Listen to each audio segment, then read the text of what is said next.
जय हिंद दोस्तों, mission GS academy में आपका स्वागत है। आज मैं फिर आपके लिए Bihar SSC CGL 4 ASO BSO 10+2 inter level उसके लिए 75 क्वेश्चन जो लाया हूं, जिसमें जीके का, करंट अफेयर्स और साइंस का क्वेश्चन है।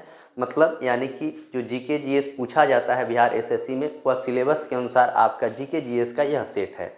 इसमें मैथ रीजनिंग जो 75 क्वेश्चन पूछा जाता है, 50 आपको रीजनिंग से, 25 मैथ से, वो वाला नहीं है। ओनली फॉर इसमें जीके जीएस और करंट अफेयर्स है। आज मेरा यह दूसरा सेट है। इससे पहले मैं आपको बता दूं कि एक सेट डाला था, कल यह सेट डालना था, तो कल मैं नहीं था, इसी वजह से यह सेट कल नहीं डाल पाए।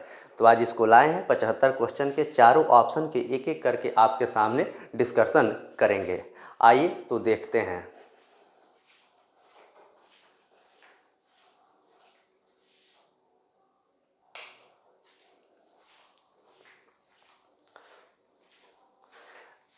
एक एक करके देखेंगे, चारों ऑप्शन के और 75 क्वेश्चन के। सुबह में मैंने आपको नदी, झील, बहुउद्देशीय परियोजना और जलप्रपात से 100 क्वेश्चन कराया है। उसका थ्योरी भी करा दिए हैं। जो लोग भी नहीं देखे हैं वो जाकर आप ज़रूर देख लीजिए यूट्यूब पर। और उसका पीडीएफ टेलीग्राम में क्वेश्चन का डाल दिया गया है, थ्योरी का भी पीडीएफ डाल दिया गया है, वीडियो भी डाल दिया गया है। तो आप लोग ज़रूर वहाँ पर जुड़े और आप लोग कमेंट कीजिए। जो भी चीज़ है, कमेंट और लाइक जब तक नहीं कीजिएगा तो मज़ा नहीं आएगा। कमेंट और लाइक और शेयर कीजिएगा और मज़ा आएगा, और इससे अच्छा करने का प्रयास किया जाएगा। और कंटिन्यू इस सीरीज में आप जुड़िए। जो भी लोग जुड़ रहे हैं उनको काफ़ी ज़्यादा फ़ायदा मिलेगा। सफलता एक दिनों में नहीं मिलते हैं, सफलता की कई सीढ़ियाँ होती है और उसे आपको पार करना पड़ता है, तभी व्यक्ति सफल होता है। दुनिया का कोई काम हो, उसमें सफलता अगर पाना चाहते हैं तो आपको उसको मेहनत करना पड़ेगा, उसमें समय देना पड़ेगा, तब वो आपका होगा। अन्यथा वो बीच में अगर छोड़ते हैं तो आपका कभी भी नहीं होगा। तो इसलिए आप ज़रूर इसमें कंटिन्यू लगिए और 4 से 5 महीना में आप देखिएगा कि इसका परफॉर्मेंस रिजल्ट के में कितना अहम भूमिका रहेगा। क्योंकि इसमें जो भी क्वेश्चन दिया जाता है, टू द पॉइंट थ्योरी भी पढ़ाया जाता है और क्वेश्चन में आपको एक एक चीज़ के डाउट क्लियर कर दिया जाता है। और इतना बार एक चीज़ को बोला जाता है कि आपको क्लासरूम में ही याद हो जाए। तो थंबनेल देखकर आप लोगों को पता चल गया होगा, Bihar SSC CGL 4 BSO and 10+2 inter level. अब एग्ज़ाम का दौर चालू होगा, क्योंकि सरकार ने सभी मांगों को माना है और बहुत ही जल्द आपको बिहार एसएससी का कैलेंडर भी जारी होगा। वो भी आपको देखने को मिल जाएगा बहुत ही जल्द। तो समय जब नहीं रहेगा तो उस समय आप तैयारी नहीं कर पाइएगा, इसलिए पहले ही से तैयारी में लग जाइए। और बुधवार से मेरा यह क्लास लाइव हो जाएगा, मतलब यूट्यूब पर लाइव हो जाएगा। उसका टाइमिंग फिक्स कर देंगे, सभी क्लासेज यूट्यूब पर लाइव हो जाएगा बुधवार से। तो आइए आज के सेशन के शुरुआत करते हैं। देखते हैं कि पहला क्वेश्चन क्या है। पहला क्वेश्चन है इस समान अध्ययन से, निम्नलिखित में से कौन सुमेलित नहीं है, मतलब किसका सही मिलान नहीं है, यह बात आपसे पूछा गया है। जैसे प्राथमिक रंग की बात करें तो लाल, हरा और नीला। लाल और हरा, नीला, यह प्राथमिक रंग है, यह बिल्कुल आपको सही बात है। द्वितीयक रंग की बात करें तो पीला, मैजेंटा एवं पीकॉक नीला, यह भी सही है। पूरक रंग किसको कहते हैं? पूरक रंग, जिसमें लाल, हरा और नीला जो है, यह पूरक रंग है, यह भी सही है। तो इसका आंसर की बात किया जाए तो इनमें से कोई नहीं इसका आंसर होगा। ऑप्शन डी इसका करेक्ट आंसर है। डी जो है ऑप्शन करेक्ट है।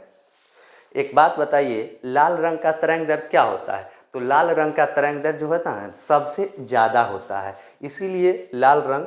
और बैगनी रंग का तरंग दैर्ध्य क्या होता है? सबसे कम होता है। लाल को सिग्नल में इसलिए यूज किया जाता है कि वह काफ़ी दूर से आपको दिख जाएगा, काफ़ी दूर से दिख जाएगा, क्योंकि उसका तरंग दैर्ध्य जो होता है सबसे ज़्यादा होता है। इसका ट्रिक है बैनी आ पिनाला, बैनी आ पिनाला, इसको लिखिएगा, उस पर आपको अच्छा से समझ में आ जाएगा। आइए अगला क्वेश्चन देखते हैं। अगला क्वेश्चन है, आँख के रेटिना पर निर्मित प्रतिबिंब उद्दीपन हटाने के बाद कितने समय तक बना रहता है? मतलब आँख के रेटिना पर जो प्रतिबिंब बना रहता है वह आपके आँखों पर कितना देर तक बना रहता है? ऑप्शन दिया गया है 1/16 सेकेंड, 1/25 सेकेंड और 1/20 सेकेंड। और ऑप्शन डी की बात करें तो 1/10 सेकेंड। तो इसका आंसर हो जाएगा 1/16 सेकेंड, 1/16 सेकेंड। 1/16 सेकेंड के अंदर में अगर कोई भी प्रतिबिंब आपके रेटिना पर बनता है तो आप कंफ्यूज हो जाइएगा, जो पहले क्या बना था अभी क्या बना है। और वही बात 1/10 सेकंड की बात करें तो कान पर ध्वनि का प्रभाव रहता है। कान पर ध्वनि का प्रभाव कितना देर तक रहता है? 1/10 सेकेंड तक। अगर 1/10 सेकेंड के अंदर में 2 बात आपसे अगर बोल दिया जाएगा तो आप कंफ्यूज हो जाइएगा, सुन नहीं पाइएगा। यही बात इसमें कह रहा है। आइए अगला देखते हैं। अगला क्वेश्चन है कि आवर्धक कांच में किस प्रकार का लेंस का प्रयोग किया जाता है। क्वेश्चन क्या पूछा? आवर्धक कांच जो है इसमें किस प्रकार का लेंस का प्रयोग किया जाता है। तो नतोदर मतलब अवतल लेंस, समतल और अवतल, उत्तल लेंस, और ऑप्शन डी की बात करें तो आपको दर्पण, उत्तल दर्पण। तो लेंस में आपको ऑप्शन में एक ही दिया गया है, तो इस क्वेश्चन को बनाने में आपको काफ़ी सहूलियत हो जाएगा, इसलिए इसका आंसर हो जाएगा उत्तल लेंस। और उत्तल दर्पण की बात करें तो साइड मिरर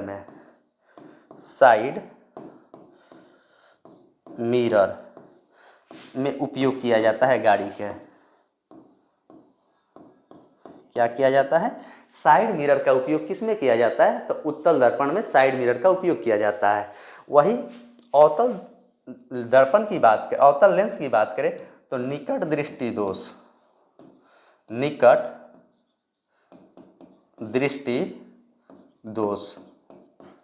में अवतल लेंस का प्रयोग किया जाता है। अवतल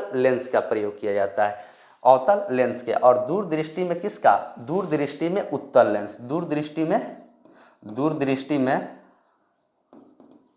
दृष्टि में उत्तल लेंस। क्या? उत्तल लेंस का प्रयोग किया जाता है। तो ये सब आपको याद होना चाहिए, ये सब बेसिक बात है। और बेसिक बात जब तक आपको साइंस में नहीं याद रहेगा तो आपसे क्वेश्चन नहीं बनेगा, गलत हो जाएगा।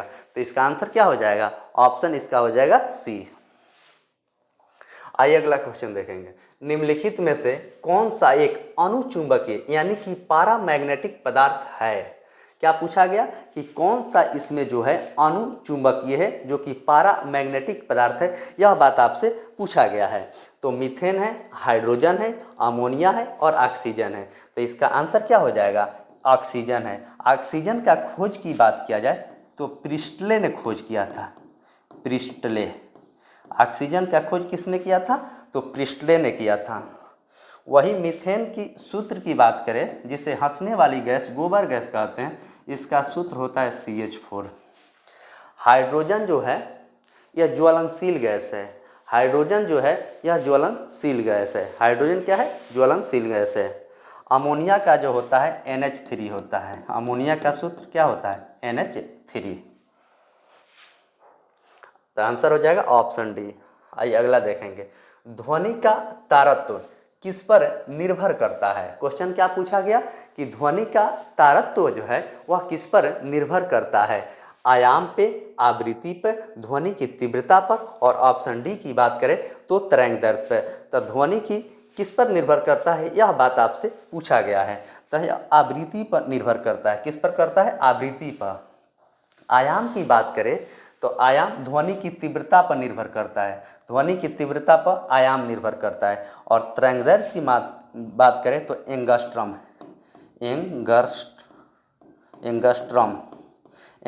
का मात्रक क्या होता है? तरंग दैर्ध्य होता है। एंगस्ट्रम का मात्रक क्या होता है? तो तरंग दैर्ध्य होता है। अगला देखेंगे। एक गैल्वेनोमीटर को किस प्रकार आमीटर में परिवर्तित किया जा सकता है? एक गैल्वेनोमीटर को किस प्रकार आमीटर में परिवर्तित किया जा सकता है यह बात आपसे पूछा गया है। इसके समानांतर एक शंट जोड़कर, इसकी श्रृंखला में एक बहुत ही उच्च प्रतिरोध जोड़कर, इसकी श्रृंखला में एक बहुत छोटा सा प्रतिरोध जोड़कर, और ऑप्शन डी की बात करें तो इनमें से कोई नहीं। तो इसका आंसर क्या हो जाएगा? इसका आंसर हो जाएगा इसके समानांतर एक शंट को जोड़कर गैल्वेनोमीटर के आमीटर में परिवर्तित किया जाता है। किस में किया जाता है? तो एक समानांतर शंट को जोड़कर किया जाता है। ऑप्शन ए इसका करेक्ट आंसर है। आइए अगला क्वेश्चन देखेंगे। Question number 7। अल्फा कण के 2 धन आवेश होते हैं, इसका द्रव्यमान लगभग कितना के बराबर होता है, मतलब किसके बराबर होता है, यह बात आपसे पूछा गया है। 2 प्रोटॉन के, हीलियम के परमाणु के नाभिक के, 2 पॉजिट्रॉन 2 न्यूट्रॉन के द्रव्यमान के योग। ऑप्शन डी की बात करें 2 पॉजिट्रॉन, क्योंकि प्रत्येक पॉजिट्रॉन में केवल एक धन आवेश होता है। तो इसका आंसर क्या हो जाएगा, तो इसका आंसर की बात किया जाए तो इसका आंसर हो जाएगा हीलियम। हीलियम एक परमाणु नाभिक के परमाणु के बराबर होता है, जो अल्फा कण के 2 धन आवेश के द्रव्यमान के बराबर होता है।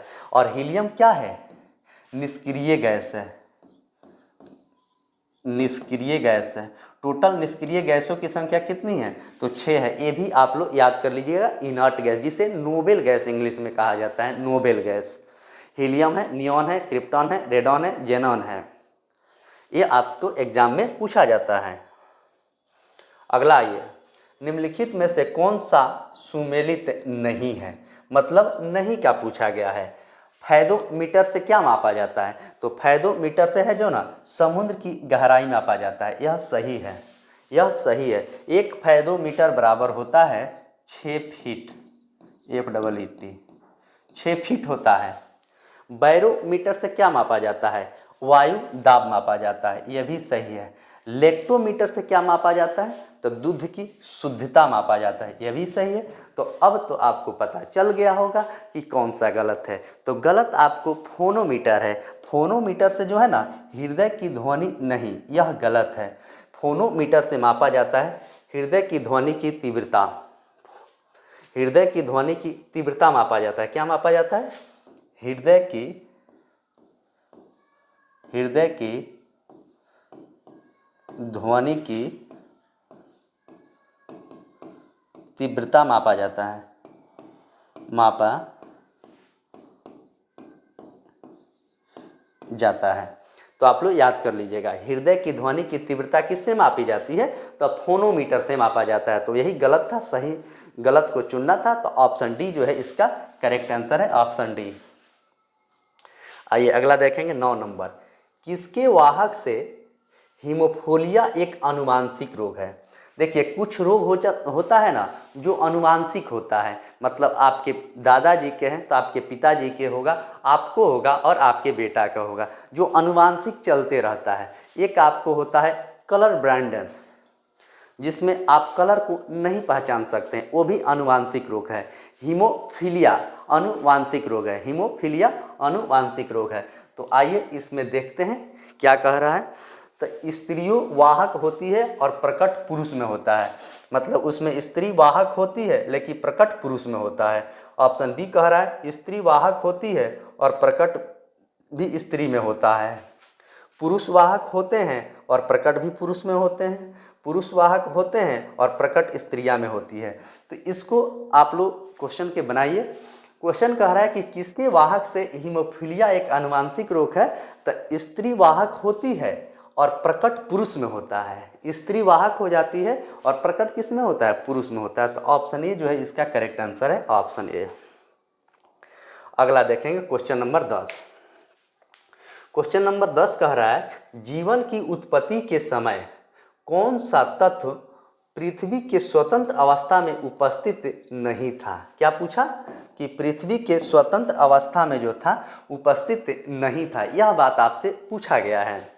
ऑक्सीजन, एल्युमिनियम, सोडियम और ऑप्शन डी की बात करें तो इनमें से सभी।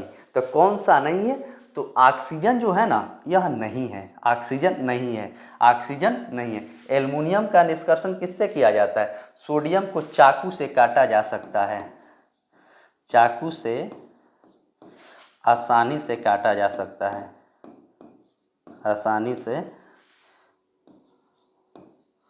काटा जा सकता है, जा सकता है। एल्युमिनियम का निष्कर्षण बॉक्साइट से किया जाता है, बॉक्साइट, एल्युमिनियम का निष्कर्षण बॉक्साइट से किया जाता है। आगे देखेंगे निम्नलिखित में से कौन सा एक सही कथन है। सही कथन का चुनना है। सभी धमनियां ऑक्सीजन रुधिर ले जाती है, सभी धमनियां जो है ऑक्सीजन रुधिर नहीं ले जाती है, यह गलत है। क्या है? यह गलत है। सभी शिराएं ऑक्सीजन रुधिर ले जाती है, यह भी गलत है। फुफ्फुस धमनी के अलावा बाकी सभी धमनियां जो है ऑक्सीजन रुधिर ले जाती है। क्या कहा? फुफ्फुस धमनी के अलावा बाकी सभी धमनियां जो है ऑक्सीजन लेके जाती है। तो यह स्टेटमेंट क्या है? सही है। तो सही को ही हमको चुनना था। ऑप्शन सी इसका करेक्ट आंसर है। और नीचे दिया है कि महाधमनी अशुद्ध रक्त शरीर से फेफड़े में ले जाती है, तो यह बिल्कुल गलत है। क्या है? यह बिल्कुल गलत है। तो हमको सही को ही चुनना था।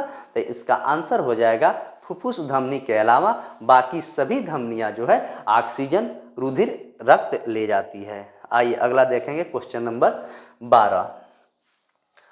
अल्फा केरेटिन एक प्रोटीन है जो रक्त में उपस्थित है, हड्डी में उपस्थित है, त्वचा में उपस्थित है और आमाशय में उपस्थित है।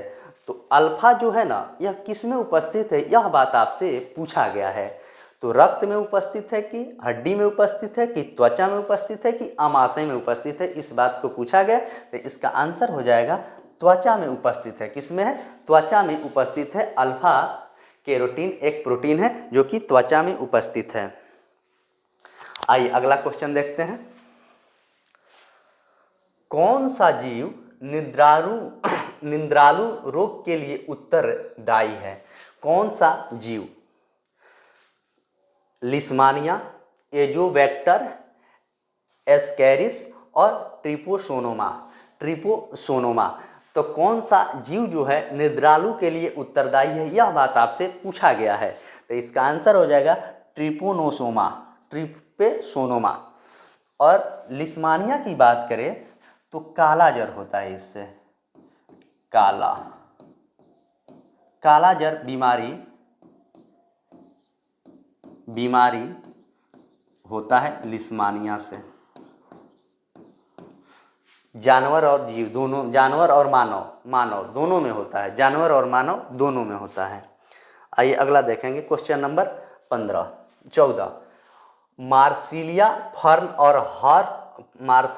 फर्न हॉर्सटॉल किस पादप के समूह का उदाहरण है? यह बात पूछा गया है आपसे। ट्रेडोफाइटा, थैलोफाइटा, ब्रायोफाइटा और एंजियोस्पर्म। क्या पूछा गया? टेरिडोफाइटा, थैलोफाइटा, ब्रायोफाइटा और एंजियोस्पर्म। तो मार्सिलिया फर्न जो है ना, यह आपको टेरिडोफाइटा है। क्या है? टेरिडोफाइटा है, टेरिडोफाइटा है। अगला देखेंगे, निम्नलिखित में से कौन सा विटामिन मनुष्य के रक्त में जमने के लिए जिम्मेदार है? जमने के लिए रक्त का जिम्मेदार है, यह बात आपसे पूछा गया है। आपको ऑप्शन दिया गया है vitamin A, vitamin B, vitamin C, vitamin D और विटामिन के। तो इसका आंसर की बात करें, यह क्वेश्चन आपके एग्जाम में कई बार पूछा जा चुका है। तो विटामिन के से रक्त थका जमता है और विटामिन के का नाम है फिनोक्यूनिन।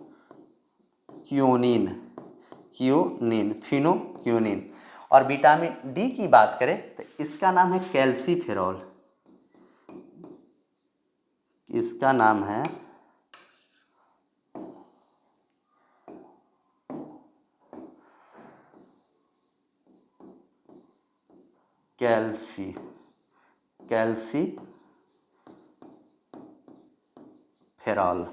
कैल्सीफेरॉल। विटामिन सी की नाम है एस्कॉर्बिक एसिड, एस्कॉर्बिक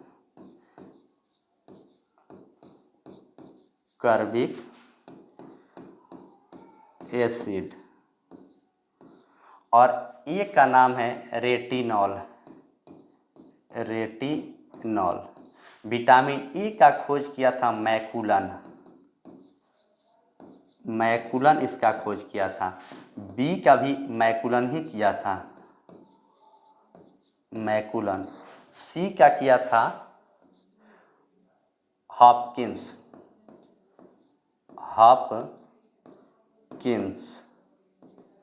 और डी का किया था होलकट। डी क्या क्या किया था? होलकट किया था। और विटामिन का पहली बार खोज किया था फंक। केवल विटामिन का खोज फंक किया था 1912। 1912। विटामिन ए सबसे ज़्यादा पाया जाता है गाजर में, गाजर में। विटामिन सी जो है सबसे ज़्यादा पाया जाता है आंवला में, आंवला में। और विटामिन डी की बात करें तो सूर्य के प्रकाश में, सूर्य के प्रकाश में। और विटामिन के जो है मांस मछली में पाया जाता है, मांस मछली, मांस मछली अंडा, मांस मछली अंडा में पाया जाता है। तो यह सारी बात को आप जरूर याद कर लीजिएगा। अगर यहाँ से क्वेश्चन पूछेगा तो इससे आपको छूटने की संभावना नहीं रहेगी। आइए आगे देखते हैं। Question number 16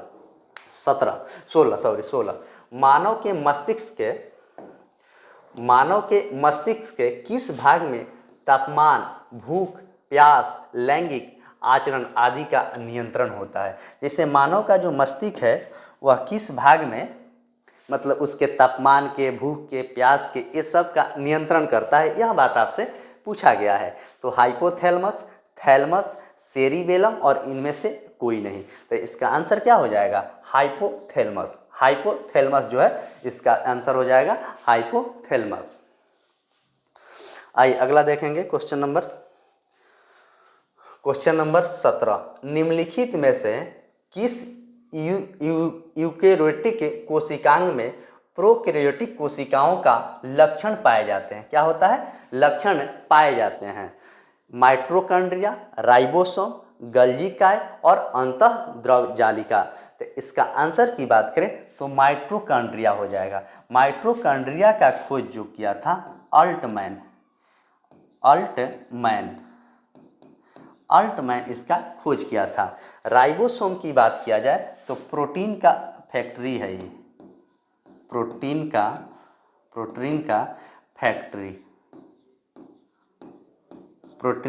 factory. और गोल्गी काय की बात किया जाए तो कोशिका द्रव में पाए जाने वाली झिल्ली होता है। कोशिका द्रव में पाया जाने वाला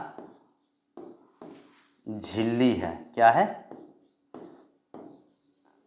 झिल्ली है। कोशिका द्रव में पाया जाने वाला झिल्ली है। तो माइटोकॉन्ड्रिया का खोज अल्टमैन ने किया था। राइबोसोम को प्रोटीन का फैक्ट्री कहा जाता है और गोल्गी काय को कोशिका द्रव में पाए जाने वाला झिल्ली कहा जाता है, झिल्ली पाया जाता है। आइए अगला क्वेश्चन देखेंगे। 18 नंबर क्वेश्चन है, इसको मिलान करना है।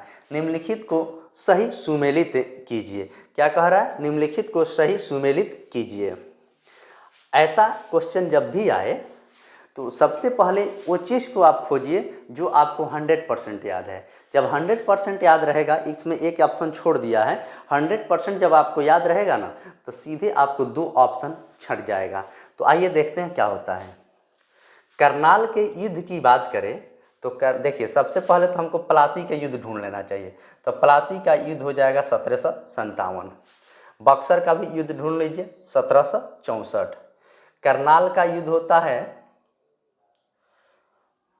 1739 और पानीपत का युद्ध होता है 1761। तो आइए यहाँ देखते हैं A, B, C और D। तो एक का हो जाएगा 3, एक का 3, B का हो जाएगा 4, C का हो जाएगा 1 और D का हो जाएगा 2। तो इस तरह से 3, 4, 1, 2, 3, 4, 1, 2 किस ऑप्शन में है? तो आपको एक का 3, एक का 3 दो गो में है, तो ये तो खत्म हो गया ऑलरेडी, यही दो गो में हमको चुनना है।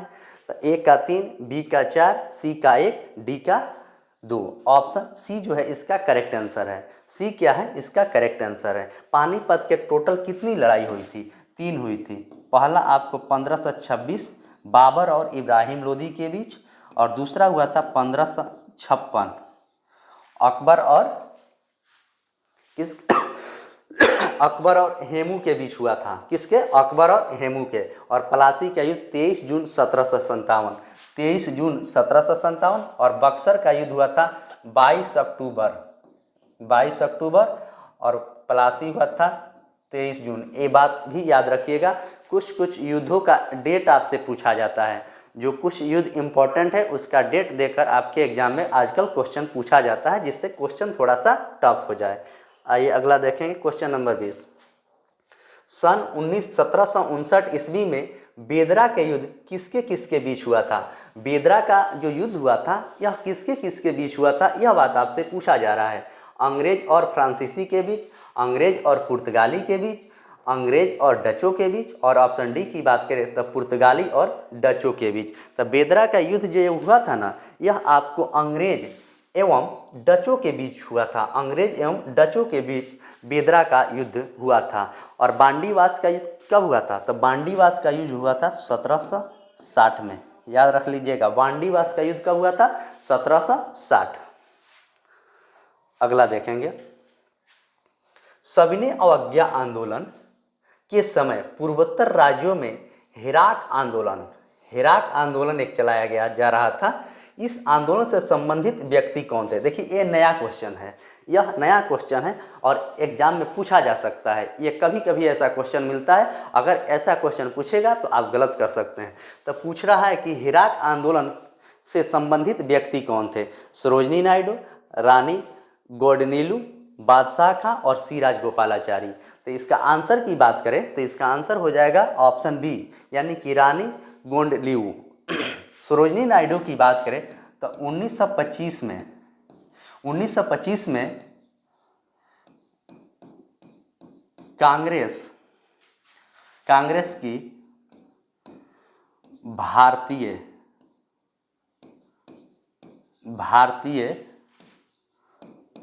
महिला अध्यक्ष बनी थी,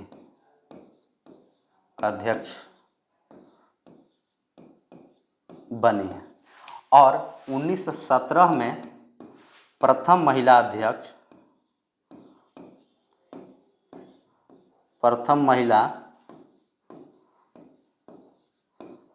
अध्यक्ष सरोजिनी नायडू बनी थी।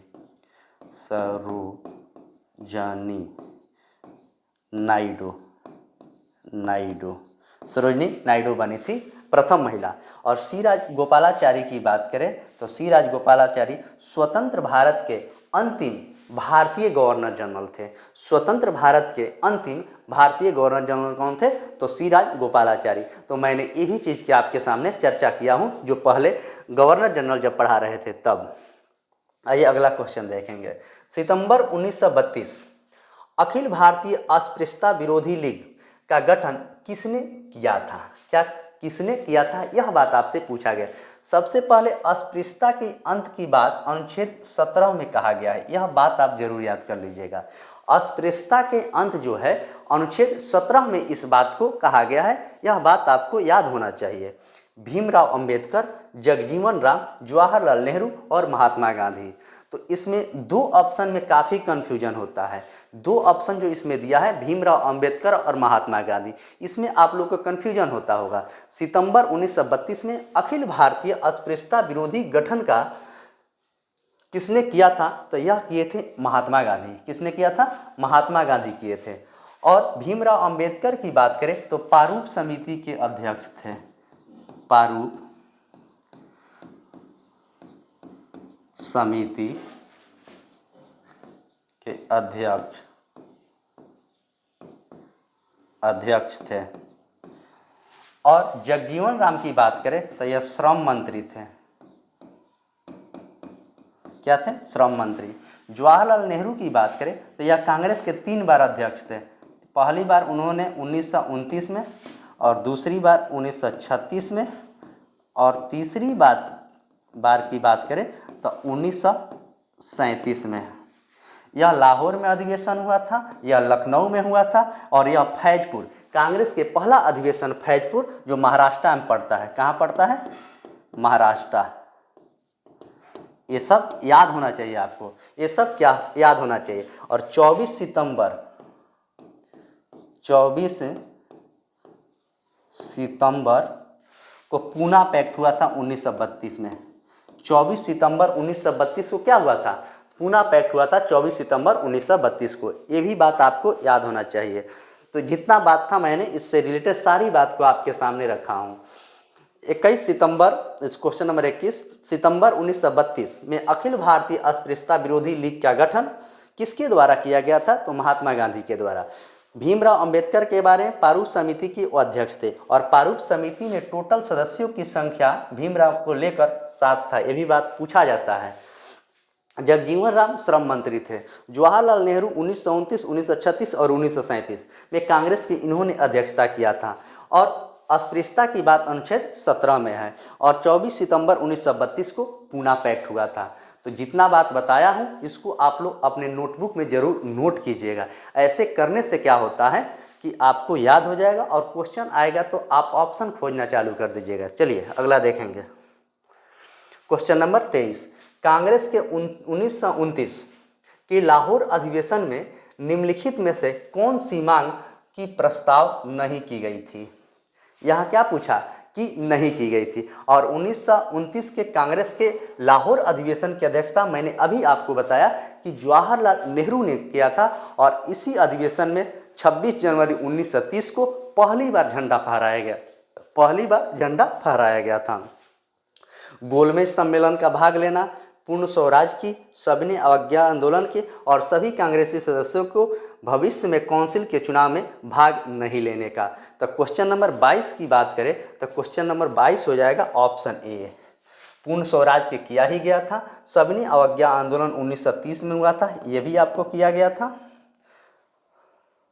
और सभी कांग्रेसी सदस्यों के विषय में काउंसिल के चुनाव के लिए ये भी किया गया था, लेकिन यह नहीं किया गया था। तो आपसे नहीं वाला ही पूछा गया। तब गोलमेज सम्मेलन की बात करें तो प्रथम गोलमेज सम्मेलन 1930 में हुआ था, दूसरा आपको 31 में हुआ था। और तीनों गोलमेज सम्मेलन में भाग लेने वाले 2 ही व्यक्ति हैं, एक आपको भीमराव अंबेडकर है और दूसरा तेज बहादुर सुप्रू। तो चलिए इसका answer option A. Question number 23, Lord ब्लेजली की सहायक संधि को स्वीकार करने वाला पहला मराठा सरदार कौन था? मैंने मराठा भी आप लोग को पढ़ाया हूँ और यह क्वेश्चन जो है ना मराठा से है। किससे है? मराठा से है। तो आइए देखते हैं। पेशवा बाजीराव द्वितीय, रघुजी भोसले, दौलत राव सिंधिया और बाजीराव प्रथम। तो इसका आंसर हो जाएगा ऑप्शन ए। ऑप्शन ए जो है इसका करेक्ट आंसर है। प्रथम आंग्ल मराठा युद्ध, प्रथम आंग्ल मराठा युद्ध 1775 से 1782 तक चला था। यही दूसरा आंग्ल मराठा युद्ध की बात करें तो 1803 से लेके 1805 तक चला था। तो यह जो था ना बेसिन के संधि के तहत समाप्त हुआ था। बेसिन की संधि के तहत समाप्त हुआ था। बेसिन की संधि के तहत दूसरा समाप्त हुआ था। और पहला की बात करें, पहला जो हुआ था सालबाई की संधि कब हुआ था? सालबाई की संधि हुआ था 1782। यह सालबाई के संधि के तहत समाप्त हुआ था। यही बेसिन के संधि और यह सालबाई की संधि। तो आपको ये सब भी याद होना चाहिए,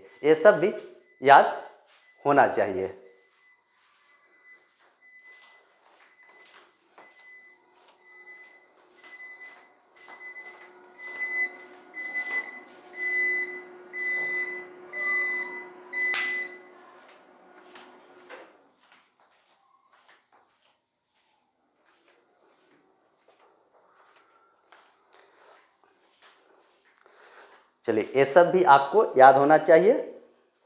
आगे देखते हैं क्वेश्चन नंबर 25, निम्नलिखित में से किस पर ब्रिटिश संसद में महाअभियोग का मुकदमा चलाया गया था?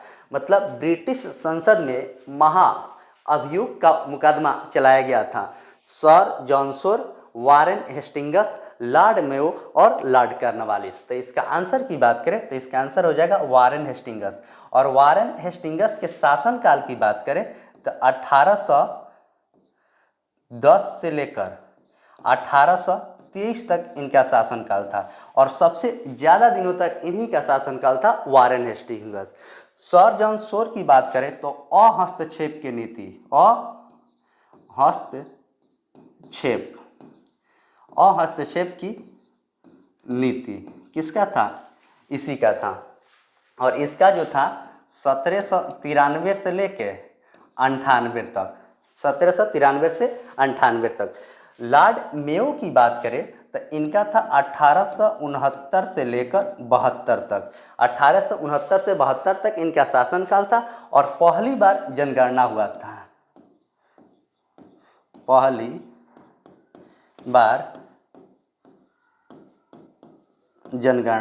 बार क्या हुआ था? जनगणना हुआ था। लॉर्ड कॉर्नवालिस की बात करें तो 1793 में स्थायी बंदोबस्त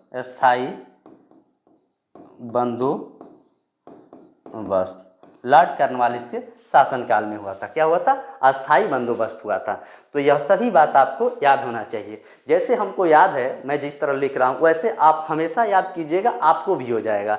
जैसे 1700 हस्तक्षेप की नीति, आपको जब सन याद रहेगा ना तो वायसराय, गवर्नर जनरल, भारत के, बंगाल के, कहीं के भी आपको याद करने में कठिनाइयाँ नहीं होगी। तो कम से कम इसका आप शासनकाल याद कीजिए। वीडियो पड़ा है यूट्यूब पर, जाकर वहाँ से देखिए और उसको 2-3 बार देखिए, आपको याद हो जाएगा। ऑप्शन बी सही आंसर है इसका। क्वेश्चन नंबर 25, निम्नलिखित में से कौन सा युग्म सही सुमेलित नहीं है? मतलब गलत पूछा गया है, कौन सा है? इब्न बतूता जो है यह मोरक्को का था और 1333 में यह मोहम्मद बिन तुगलक के शासनकाल में आया था। मोहम्मद बिन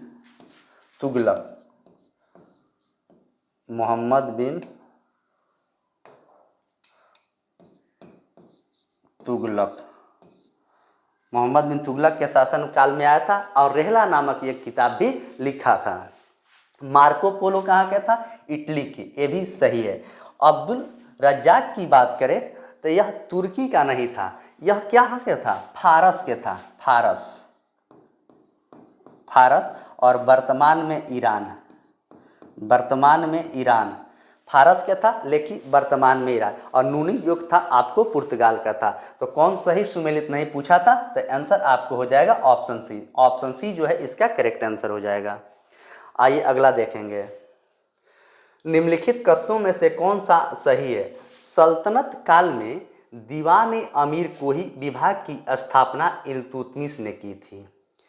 दीवान मुश्त खराज विभाग की स्थापना मोहम्मद बिन तुगलक ने की। तो इसमें आपसे पूछा जा रहा है कि कौन सही है, सही को चुनना है। एक, केवल दो, एक और दो दोनों, और ऑप्शन डी की बात करें तो इनमें से ना एक है ना दो है। तो इसका आंसर क्या हो जाएगा? यहाँ से क्वेश्चन जब मुगल काल पढ़िएगा, मध्यकालीन भारत, तो वहाँ से क्वेश्चन यहाँ से पूछा जाता है। तो इसका आंसर क्या हो जाएगा? Option D. अब देखिए क्या होता है। अमीर कोही जो था ना, यह मोहम्मद बिन तुगलक था। दीवान मुश्त खराज की बात करें तो यह था अलाउद्दीन खिलजी।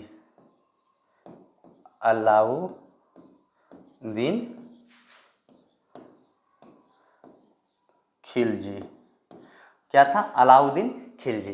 तो ये आपको याद होना चाहिए, अलाउद्दीन खिलजी था। कौन था? अलाउद्दीन खिलजी था। दीवान अर्ज की बात करें, याद कर लीजिए,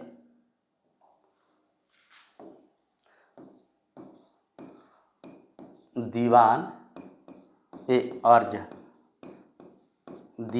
अर्ज जो है ना, गयासुद्दीन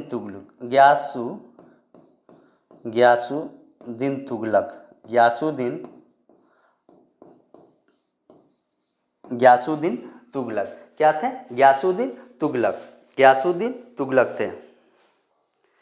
दीवान विराजत दीवान ए विराजत, ये भी याद कर लीजिए, दीवान ए विराजत, दीवान ए विराजत की बात करें तो यह थे इल्तुतमिश, इल्तुतमिश, इल्तुतमिश, यह थे इल्तुतमिश। तो ये तीनों याद कर लीजिए, और भी हैं, आगे क्वेश्चन मिलेगा बताते जाएंगे। तो यहाँ था सल्तनत काल में दीवान अमीर कोही मोहम्मद बिन तुगलक, इल्तुतमिश नहीं, यह गलत था स्टेटमेंट। क्या था? गलत था। दीवान मुस्तखराज मोहम्मद बिन तुगलक नहीं, अलाउद्दीन खिलजी, ये भी गलत था। तो दीवान तुगलक अमीर कोही किया था, और दीवान विराजत इल्तुतमिश किया था, दीवान अर्ज गयासुद्दीन तुगलक ने किया था। तो ऑप्शन इसका डी हो जाएगा सही। कौन सा दर्शन केवल प्रत्यक्ष प्रमाण को स्वीकार करता है? कौन सा दर्शन जो है प्रत्यक्ष प्रमाण को स्वीकार करता है? चार्वाक, बौद्ध, जैन और शाक्य। तो इसका आंसर क्या हो जाएगा? चार्वाक। चार्वाक जो है यह प्रत्यक्ष प्रमाण को स्वीकार करता है, प्रत्यक्ष प्रमाण को स्वीकार करता है। वैश्विक की बात करें, वैश्विक यह बौद्ध से है, और शाक्य की बात करें तो यह आपको जैन से है। तो ये भी दोनों याद कर लीजिएगा, वैश्विक बौद्ध से है और शाक्य जो है जैन से है। अगला क्वेश्चन, क्वेश्चन नंबर 28, निम्नलिखित में से कौन सा विकल्प सही नहीं है? पूछा गया कि कौन सा विकल्प जो है सही नहीं है। क्वांटम का सिद्धांत मैक्स प्लांक ने दिया था, यह बिल्कुल सही बात है। क्वांटम का सिद्धांत जो है मैक्स प्लांक के द्वारा ही दिया गया था। तरंग की यांत्रिक सिद्धांत है डी ब्रोगली, यह भी सही है। तरंग के आंतरिक सिद्धांत जो है डी ब्रोगली। अपवर्जन का सिद्धांत जो है पॉली, यह भी सही है। अपवर्जन का सिद्धांत जो है पॉली। तो अब तो आपको आंसर पता चल गया होगा, ऑप्शन डी जो है गलत है, गलत को ही चुनना था, यही आपको आंसर हो जाएगा। अधिकतम बहुलता का सिद्धांत जो है ना, अफवाहू नहीं दिए थे, यह आपको हुंड दिए थे। कौन दिए थे? हुंड, हुंड दिए थे, अफवाहू नहीं दिए थे, हुंड दिए थे। कौन दिए थे? हुंड। और क्रमिक की रचना की बात करें तो अफवाहू दिए थे, क्रमिक रचना अपवाहू दिए थे, क्रमिक रचना अपवाहू दिए थे। तो इस तरह इस सब बात आपको याद होना चाहिए। क्वांटम का सिद्धांत मैक्स प्लांक, तरंग यांत्रिक का सिद्धांत डी ब्रोगली, अपवर्जन का सिद्धांत पॉली और अधिकतम बहुलता का सिद्धांत हुंड दिए थे, अपवाहू क्रमिक रचना दिए थे। अगला क्वेश्चन, क्वेश्चन नंबर 29, यदि MgCl2 1 मिलियन Mg आयन में तो उससे क्लोराइड आयन कितने हैं?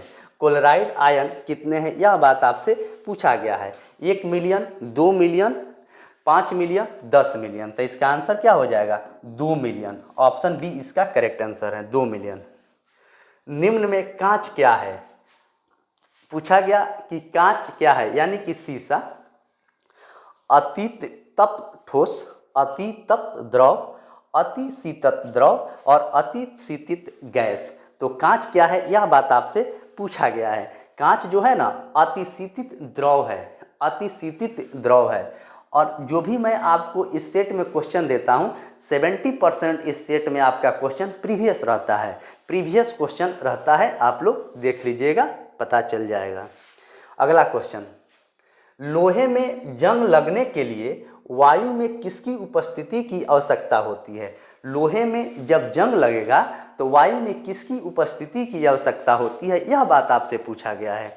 ऑक्सीजन और ग्रीज, ऑक्सीजन और नमी, कार्बन डाइऑक्साइड एवं नमी, और ऑप्शन डी कह रहा है कि इनमें से कोई नहीं। तो इनमें से कोई नहीं, तो इसका आंसर क्या हो जाएगा? ऑक्सीजन के और नमी की ज़रूरत होती है। और लोहा में जब जंग लगता है तो उसका वजन क्या होता है? बढ़ जाता है। वजन क्या होता है? बढ़ जाता है। और जब उसके झाड़ देते हैं तो वजन घट जाता है। क्वेश्चन आपसे पूछा जाता है कि जब लोहा में जंग लगता है तो उसका वजन क्या होता है?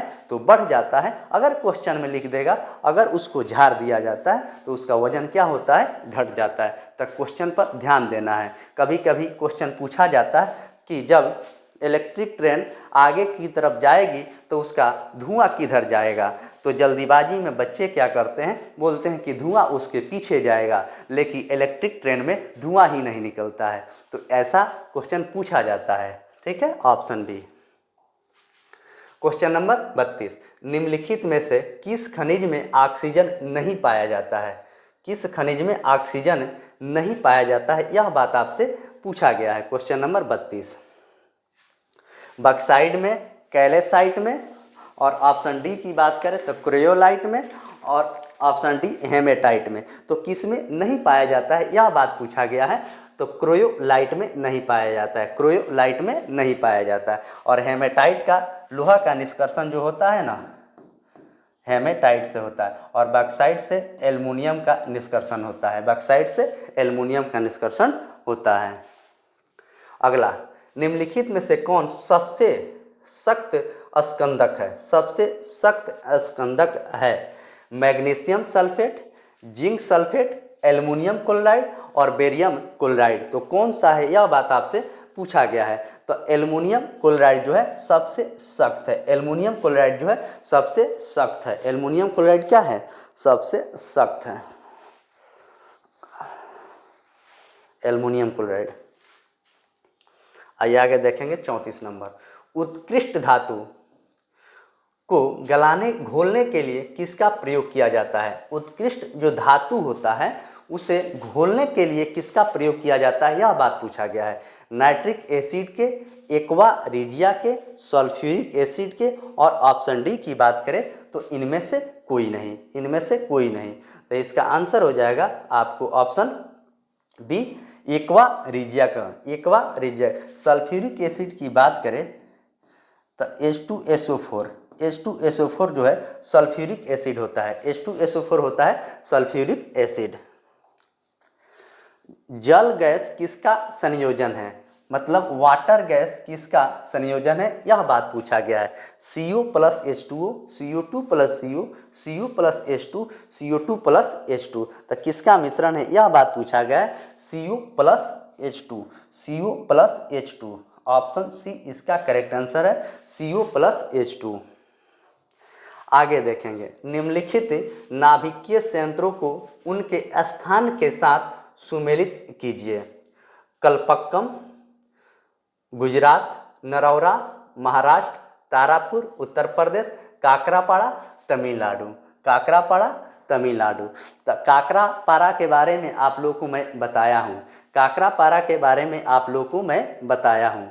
आइए देखते हैं, सबसे पहले काकरेपाड़ा खोजते हैं। तो काकरापाड़ा जो है ना, यह आपको है गुजरात में। अब आइए यहाँ लिख दीजिए A, B, C और D। तो D में है काकरापाड़ा, गुजरात है एक। तो D का एक कितने में अब है, D का एक 2 ही में है। तो यानी कि मेरा ऑप्शन A और B नहीं होगा, मेरा A और B आंसर नहीं होगा। अब आइए देखते हैं, A और B नहीं होगा। कलपक्कम की बात करें तो तमिलनाडु में है, A का क्या हो जाएगा, 4 हो जाएगा, A का 4 हो जाएगा। अब मेरा आंसर आ चुका है, मेरा आंसर आ चुका है, C इसका आंसर हो जाएगा। और B की बात करें, नरौरा जो है ना, नरौरा है आपको तारापुर में। नरौरा कहाँ है, तारापुर, नरौरा भले तारा उत्तर प्रदेश, नरौरा कहाँ है, उत्तर प्रदेश। तो B का हो जाएगा 3, B का 3 हो जाएगा और C का हो जाएगा 2। तो इस तरह 4 3 2 1, 4 3 2 1, ऑप्शन सी इसका करेक्ट आंसर है। तो ऐसे क्वेश्चन बनाने के लिए आपको जो सबसे पहले याद है, जो सबसे पहले याद है उसे आप देखिए, उसे देखिएगा तो क्या होगा, आपको 2 ऑप्शन सीधे छंट जाएगा। उसके बाद आपको आसानी हो जाएगा, क्वेश्चन बनाने में आसानी बहुत तरीक़ा से हो जाएगा। अगला देखेंगे, भारतीय संविधान के निम्नलिखित अनुच्छेदों में से कौन सा अनुच्छेद राष्ट्रपति के क्षमा के अधिकार से संबंधित है? मतलब कोई भी गलती कोई इंसान करता है उसको राष्ट्रपति क्षमा कर सकता है। राष्ट्रपति यहाँ तक कि मृत्यु दंड भी क्षमा करता है। अगर किसी व्यक्ति को फांसी की सज़ा दे दी गई होगी तो राष्ट्रपति अगर चाहेगा, अगर वह अपील करता है तो उसको क्षमा सज़ा में बदल दिया जा सकता है। राष्ट्रपति के इतना पावर है। तो पूछा गया वही अनुच्छेद, अनुच्छेद 72, अनुच्छेद 75, अनुच्छेद 80 और इनमें से कोई नहीं। मैंने राष्ट्रपति पढ़ाया था तो इन सभी अनुच्छेदों को वहाँ पर चर्चा किया हूँ। और कल भी सबसे पहले राष्ट्रपति की बात किया जाए तो अनुच्छेद 52 में राष्ट्रपति का बात किया गया है। किस में किया गया? अनुच्छेद 52 में। तो यहाँ आंसर क्या हो जाएगा? अनुच्छेद 72 जो है ना, राष्ट्रपति क्षमा करता है। यहीं पर राज्यपाल की बात करते,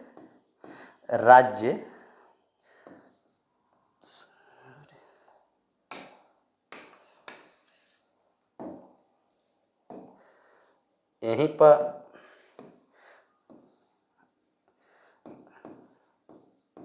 राज्यपाल की बात करते तो अनुच्छेद 161 के तहत, अनुच्छेद 161 के तहत राज्यपाल भी क्षमा करता है। लेकिन राज्यपाल जो है मृत्यु दंड को क्षमा नहीं कर सकता है। राज्यपाल क्या करता है? मृत्यु दंड को क्षमा नहीं कर सकता है। आइए अनुच्छेद 75 की बात करें तो प्राइम मिनिस्टर और मंत्री, प्राइम मिनिस्टर यानी कि प्रधानमंत्री और मंत्री अपना की नियुक्ति की बात कही गई है। और अनुच्छेद 80 की बात करें तो राज्यसभा का बात अनुच्छेद 80 में कहा गया है। राज्यसभा, कल एक आप लोगों को मैंने ट्रिक बताया था, सरला लिख दीजिएगा। यह हो जाएगा आपको संसद, यह हो जाएगा राज्यसभा, यह हो जाएगा आपको लोकसभा। यहाँ हो जाएगा 79, यहाँ हो जाएगा 80 और यहाँ हो जाएगा 81। तो यह ट्रिक आपको याद होना चाहिए। क्या होना चाहिए? यह ट्रिक आपको याद होना चाहिए। सरला, स से संसद, र से राज्यसभा, ल से लोकसभा। तो 79, 80, 81 यह कंटिन्यू है। तो इस तरह आंसर क्या हो जाएगा? ऑप्शन ए इसका करेक्ट आंसर है। आइए मिलान करते हैं। खेतड़ी, बक्साइड, गिरिडीह, तांबा, सुंदरवन, कोयला, कोरापुट, लौह-अयस्क। तो सबसे पहले खेतड़ी जो है ना, यह आपको तांबा के लिए है। खेतड़ी राजस्थान में पड़ता है, तांबा के लिए। तो ए का दू होगा, तो ए का दू होगा। हमको दो ही ऑप्शन में दिख रहा है, यानी कि सी और डी मेरा आंसर नहीं होगा। अब आइए यहाँ देखते हैं, ए, बी, सी और डी। तो ए का हो गया दू, ए का दू। और बी जो है गिरिडीह, यह जो है ना कोयला के लिए है। क्या चीज़ के लिए है? कोयला के लिए है। तो बी का 3 हो जाएगा। अब आइए सी में है सुंदरगढ़। सुंदरगढ़ जो है यह है लौह-अयस्क के लिए, यानी कि सी का हो जाएगा 4। बचा आपको एक बक्साइड जो है, तो डी का क्या हो जाएगा? 1, डी का 1 बक्साइड। कोरापुट जो है बक्साइड, डी का 1। तो इस तरह आंसर क्या हो जाएगा? ए का 2, बी का 3, सी का 4 और डी का 1, यानी कि ऑप्शन ए जो है इसका करेक्ट आंसर है। ये क्या है? करेक्ट आंसर है। आइए अगला क्वेश्चन। किस वर्ष भारतीय रुपयों का एक ही माह में 2 बार अवमूल्यन किया गया है? क्वेश्चन पूछा कि किस वर्ष भारतीय रुपयों को एक ही बार में 2 बार अवमूल्यन किया गया है। तो आइए, सबसे पहली बार किया गया था 49 में, पहली बार 1949। दूसरी बार 66 में, और 1991 में तीसरी बार, और 2 बार किया गया था एक ही माह में, 2 बार किया गया था। तो आंसर क्या हो जाएगा? ऑप्शन ए हो जाएगा, ऑप्शन ए हो जाएगा। 1990 की बात करें तो सिडबी बैंक की स्थापना, सिडबी बैंक की स्थापना 1990 में हुआ था। सिडबी बैंक की स्थापना 1990 में हुआ था। और इसका हेड ब्रांच कहाँ है? तो लखनऊ। इसका हेड ऑफिस कहाँ है? तो लखनऊ है। ये बात आप लोग याद कर लीजिएगा। बहुत लोग दिल्ली मार देते हैं। हेड ब्रांच सिडबी के कहाँ है? तो लखनऊ। ये सब बात आपको याद होना चाहिए। क्या होना चाहिए? याद होना चाहिए। तो पहली बार हुआ था 1949 में, दूसरी बार हुआ था 1966 में, तीसरी बार एक ही मंथ में 2 बार हुआ था 1991 में, और सिडबी बैंक की स्थापना 1990 में। इसका हेड ब्रांच है आपको लखनऊ में। आइए, भारतीय संविधान के 6ठी अनुसूची में स्वायत्त जिला परिषद की व्यवस्था उत्तर पूर्व भारत निम्नलिखित में से किस राज्य पर लागू नहीं है? किस राज्य पर लागू नहीं है, यह बात आपसे पूछा गया है। असम, त्रिपुरा, मेघालय और मणिपुर। तो मणिपुर जो है ना, इसमें लागू नहीं है। मणिपुर के जगह हो जाएगा मिजोरम। मिजोरम में लागू है। यही 4 राज्य में लागू है। क्या है? यही 4 राज्य में लागू है। असम में, त्रिपुरा में, मेघालय में और मिजोरम में। मणिपुर में नहीं है। अगला, क्षोभ मंडल के बारे में निम्नलिखित में से कौन सा कथन सत्य है? मंडल, क्षोभ मंडल, मध्य मंडल, आयन मंडल और बहिर्मंडल। क्षोभ मंडल की बात करें तो जितनी भी मौसमी घटनाएं होती है क्षोभ मंडल में ही होती है, और क्षोभ मंडल की मोटाई गर्मी के दिनों में बढ़ जाता है। आइए देखते हैं। यह वायुमंडल की सबसे ऊपरी परत है। यह आपको गलत है। यह वायुमंडल के सबसे ऊपरी परत नहीं है। इस परत का तापमान ऊंचाई के साथ बढ़ता है, यह भी गलत है। इसकी औसत ऊंचाई कितनी होती है? तो यही इसका सही है। इसकी औसत ऊंचाई जो है 13 किलोमीटर होता है। 13 से लेकर 18 औसत ऊंचाई कितनी होती है? 13 से लेकर 18। तो ऑप्शन सी जो है करेक्ट है। आइए अगला देखते हैं। पश्चिमी तटीय मैदान में विभाजन के संदर्भ में निम्नलिखित में से कौन सा युग्म सुमेलित नहीं है? देखिए, कभी भी इस टाइप के आपके एग्जाम में अगर क्वेश्चन पूछा जाता है तो क्वेश्चन को हमेशा अच्छे से 1 से 2 बार पढ़िए, नहीं तो जल्दीबाजी में आप पढ़ते और नहीं छूट जाता, आपसे नहीं छूट जाता और उसके बाद आप सही बनाते लेकिन क्वेश्चन आपका गलत हो जाता, क्योंकि क्वेश्चन में तो ऑलरेडी पूछा गया है कि कौन सा नहीं है, नहीं वाला ही चुनना है। तो आइए देखते हैं क्या होता है। गुजरात से गोवा कोंकण तट, यह आपको सही है। गोवा से कर्नाटक केनरा तट, ये भी सही है। कर्नाटक से कन्याकुमारी मालाबार तट, ये भी सही है। तो गलत आपको ऑप्शन डी हो जाएगा, यानी कि कोरोमंडल का तट जो है ना, यह आपको पूर्वी और दक्षिणी का भाग है। पूर्वी तट के और दक्षिणी तट के, पूर्वी और दक्षिणी तट के भाग है। पूर्वी एवं दक्षिणी तट का भाग है। तो गलत को चुनना था, तो ऑप्शन डी इसका करेक्ट आंसर हो जाएगा। आइए 44 नंबर। मालदीव एवं मिनिकॉय के मध्य में कौन सा चैनल अवस्थित है? मालदीव और मिनिकॉय के मध्य में कौन सा चैनल स्थित है? 8 degree channel, 9 degree channel, 10 degree channel और ग्रेट चैनल। तो कौन सा चैनल है, यह बात आपसे पूछा गया है। तो इसका आंसर हो जाएगा option A, 8 degree channel. Maldives और मिनिकॉय। लक्षद्वीप और मालदीव की बात करें तो 9 डिग्री। लक्षद्वीप और मिनिकॉय,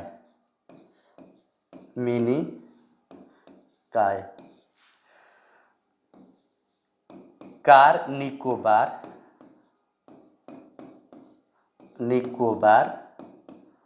से बड़ा निकोबार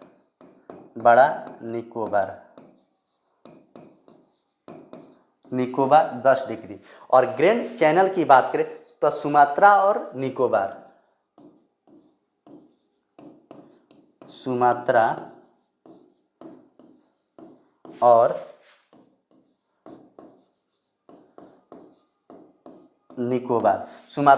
निकोबार। तो यह सब आप जरूर अच्छे से याद कर लीजिएगा। क्या कर लीजिएगा? याद कर लीजिएगा। 8 डिग्री चैनल मालदीव और मिनिकॉय, 9 डिग्री चैनल लक्षद्वीप और मिनिकॉय, 10 डिग्री कार निकोबार से बड़ा निकोबार, और ग्रेट चैनल की बात करें तो सुमात्रा और निकोबार। Question number 44। लाल मिट्टी यानी कि रेड सॉइल का रंग किसकी उपस्थिति के कारण होता है? रेड सॉइल के उपस्थिति किसकी उपस्थिति के कारण, मतलब लाल मिट्टी किसकी उपस्थिति के कारण होता है? मैग्नेटाइट, लौह ऑक्साइड, पोटास और कैल्शियम ऑक्साइड। तो इसका आंसर हो जाएगा लौह ऑक्साइड। क्या हो जाएगा? लौह ऑक्साइड, ऑप्शन बी। आगे देखेंगे। संविधान के किस अनुच्छेद में प्राथमिक स्तर के मातृभाषा में शिक्षा देने की बात कही गई है? यह लाइन जो है ना, इसी लाइन से आंसर आपको चेंज हो रहा है। पूछा गया है प्राथमिक स्तर में भाषा की बात कहा गया है। तो सबसे पहले भाषा का बात किस अथी में है? भाग में है। 15 में निर्वाचन है और 17 भाग 17 जब आप पढ़िएगा, भाग 17 उसमें भाषा की चर्चा किया गया है। भाषा के चर्चा भाग 17। और अनुसूची की बात करेंगे तो 8वीं अनुसूची में भाषा है, 8वीं अनुसूची में भाषा है। तो आइए देखते हैं अनुच्छेद 21, अनुच्छेद 45, अनुच्छेद 350 के ए और ऑप्शन डी की बात करें तो अनुच्छेद 351। तो इसका आंसर हो जाएगा अनुच्छेद 350 के ए, 350 के ए। अनुच्छेद 21 की बात करें तो 6 वर्ष से लेकर 14 वर्ष के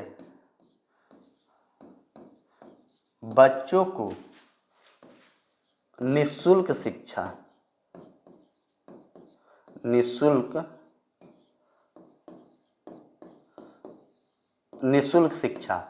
और इसी अनुच्छेद में कहा गया है प्राण एवं दैविक स्वतंत्रता की बात। प्राण एवं दैविक स्वतंत्रता का मतलब होता है अगर हमें 18 वर्ष की उम्र पार कर लिया है तो मैं किसी से भी अपनी शादी कर सकता हूँ।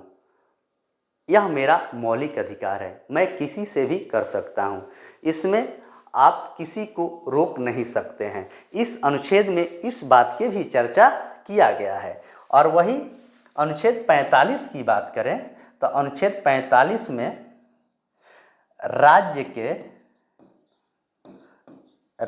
के 6 वर्ष से लेकर 14 वर्ष तक निःशुल्क शिक्षा, निःशुल्क शिक्षा की बात कही गई है।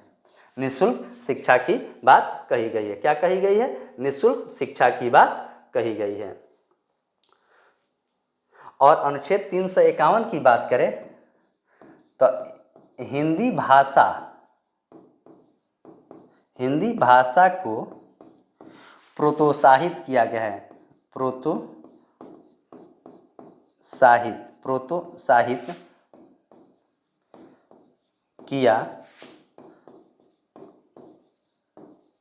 प्रोत्साहित किया गया। क्या किया गया है? प्रोत्साहित किया गया। तो आइए चारों अनुच्छेद एक बार फिर से देखते हैं। संविधान के किस अनुच्छेद में प्राथमिक स्तर की शिक्षा की बात कही गई है? तो अनुच्छेद 351। और हिंदी भाषा को प्रोत्साहित किया गया 351, वो बात 350 में था। और 45 में राज्य के भीतर 6 वर्ष से 14 वर्ष के बच्चों को निःशुल्क शिक्षा। और अनुच्छेद 21 में कहा गया 6 वर्ष से 14 वर्ष के बच्चों को निःशुल्क शिक्षा दिया जाएगा। प्राण एवं दैविक स्वतंत्रता की बात अनुच्छेद 21 ही है। और मातृभाषा भाषा की बात करें तो संविधान के 17वें में भाषा का बात कहा गया और 8वीं अनुसूची में संविधान के भाषा है।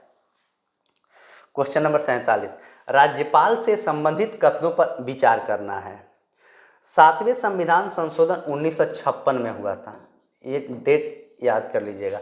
7वें संविधान संशोधन 1956 के अनुसार एक ही व्यक्ति 2 या 2 से अधिक राज्यों का राज्यपाल हो सकता है। यह बात सही है। यह बात क्या है? सही है, हो सकता है। अनुच्छेद 213 के तहत राज्यपाल अध्यादेश जारी कर सकता है, यह भी सही है। अनुच्छेद 213 के तहत राज्यपाल अध्यादेश जारी कर सकता है। लेकिन राज्यपाल पद की नियुक्ति होने के लिए राज्य विधानसभा के सदस्य चुने जाने की योग्यता रखता है। तो यह स्टेटमेंट क्या है? यह स्टेटमेंट गलत है। क्या है? यह स्टेटमेंट जो है गलत है, गलत है यह स्टेटमेंट। तो राज्यपाल नहीं, राष्ट्रपति रखता है। राज्यसभा के राष्ट्रपति के पास ये योग्यता रहता है, जो राष्ट्रपति जो रहता है राज्यसभा की योग्यता रखता है, न कि राज्यपाल। तो इस तरह आंसर क्या हो जाएगा? 1 और 2 ऑप्शन में नहीं दिया गया, ए बी दिया गया, तो सी ऑप्शन आप यहाँ से बना लीजिए, 1 और 2 कट गया है, 1 और 2 यानी कि ऑप्शन सी, दोनों स्टेटमेंट सही है। यहीं पर पूछता है कि राष्ट्रपति अध्यादेश किस अनुच्छेद के तहत जारी करता है? तो राष्ट्रपति की बात करें तो राष्ट्रपति जो है ना अनुच्छेद 123, देखिए 213 को उलट दीजिए 123 हो जाएगा, 213 का उलट दीजिए 123 हो जाएगा। 123 के तहत राष्ट्रपति और 213 के तहत राज्यपाल। आइए अगला, किसी राज्य विधान परिषद में सदस्यों की न्यूनतम संख्या कितनी हो सकती है? किसी राज्य विधान परिषद में सदस्यों की न्यूनतम संख्या कितनी हो सकती है? तो सबसे पहले आपको पता होना चाहिए कि कितने राज्यों में विधान परिषद है, कितने राज्यों में विधान परिषद है, यह बात आपको पता होना चाहिए। तो न्यूनतम संख्या जो है ना 40 होना चाहिए। और 40 कहाँ पे है? तो 40 जो है ना आपको तेलंगाना है। तो आइए यहाँ पर लिख देते हैं, उत्तर प्रदेश में आपको विधानसभा के सीटों की संख्या विधान परिषद के 100 है। बिहार की बात करें तो 75 है। कर्नाटक की बात करें तो 75 है। महाराष्ट्र की बात करें तो 78 है। आंध्र प्रदेश की बात करें तो 58 है। 1 2 3 4 5 और एक की तेलंगाना हो गया। तेलंगाना के हो जाएगा, तेलंगाना हो जाएगा आपको 40। तेलंगाना हो जाएगा 40। तो टोटल विधान परिषद के सदस्यों की संख्या कितने स्टेट में है? तो यूपी में 100 है, बिहार में 75 है, कर्नाटक में 75 है, महाराष्ट्र में 78 है, आंध्र प्रदेश में 58 है और तेलंगाना में 40 है। तो इस तरह आंसर क्या हो जाएगा? Option C. जावा सागर तथा हिंद महासागर में कौन सी जल संधि जोड़ती है? जावा सागर और हिंद महासागर के कौन सी जल संधि जोड़ती है, यह बात आपसे पूछा गया है। पाक जल संधि, सुंडा जल संधि, मलक्का जल संधि और बेरिंग जल संधि। तो इसका आंसर हो जाएगा क्वेश्चन नंबर 48 का, इसका आंसर हो जाएगा आपको ऑप्शन बी, सुंडा जल संधि जोड़ता है। पाक जो है ना, यह आपको पाक की बात किया जाए तो मन्नार की खाड़ी और बंगाल की खाड़ी, मन्नार की खाड़ी और बंगाल की खाड़ी, मन्नार की खाड़ी और बंगाल की खाड़ी, बंगाल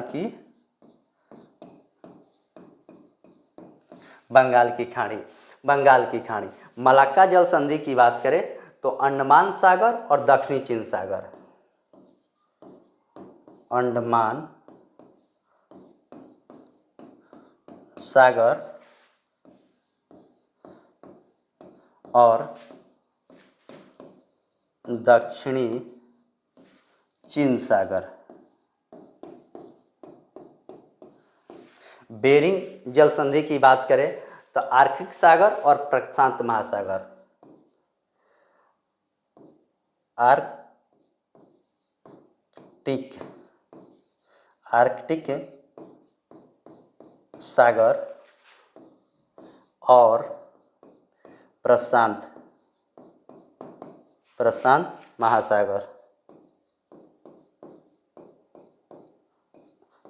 महासागर, तो आइए, जावा सागर तथा हिंद महासागर कौन सी जल संधि है? तो सुंडा जल संधि। पाक जल संधि की बात करें तो मन्नार के खाड़ी, बंगाल के खाड़ी।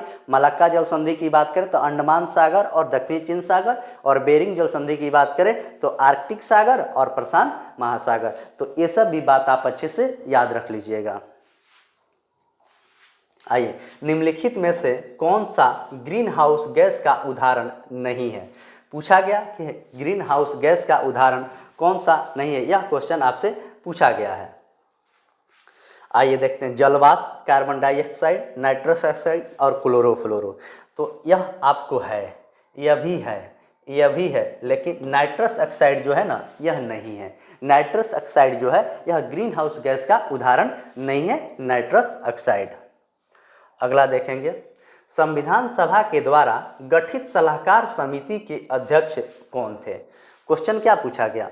संविधान सभा के द्वारा गठित सलाहकार समिति के अध्यक्ष कौन थे? भीमराव अंबेडकर, राजेंद्र प्रसाद, सरदार पटेल और ऑप्शन डी की बात करें तो जेबी कृपलानी। तो यह थे सरदार पटेल। कौन थे? सरदार पटेल।